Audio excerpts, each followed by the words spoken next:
tierra para que te... ¿Quién fue? ¿Qué? ¿Qué te cagas? Yo no fui. ¿Qué cagas? Ya que lo prende, hermano. Oye, a ver, busca el fósforo ahí dentro. Se de Pepe sigue vivo. No, ahí, Mete un palito. un palo. Puta, ¿quién tiró una botella? Un libro. No me prendí, no me sé.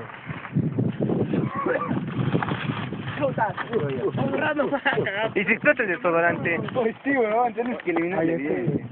¡Hala! Puta madre, Oye, hay que eliminar la evidencia.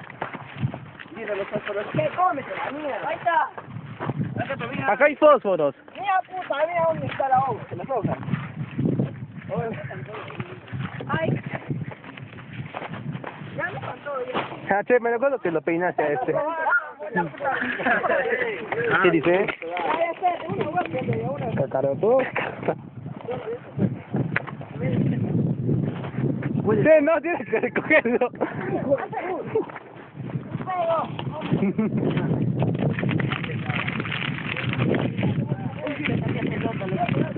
O está rojito. Están de recoger el cuaderno de inglés. No, sigo.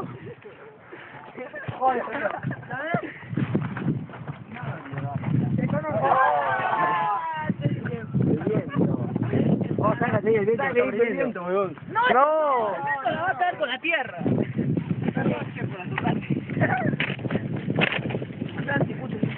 Ya, bájale un poco.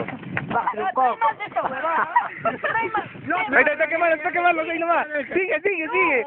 Pon papel. Pala. Ya no puede. No, la puta. Ya no guardate. Soy hojitas. No se va a ir que orinar.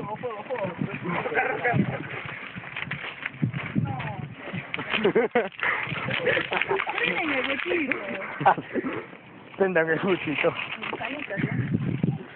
Hay que... A ver, salta encima del fuego. ¿Qué va a saltar encima del fuego? Ya, si salta el chipane yo salto. Ya, luego una polilla, pues todos saltamos. Ya, primero, a ver si es seguro. Ese es el tipo de locura que en la escuela no lo hagan. Mira, Barney, graba. Sí, no, decía tierra.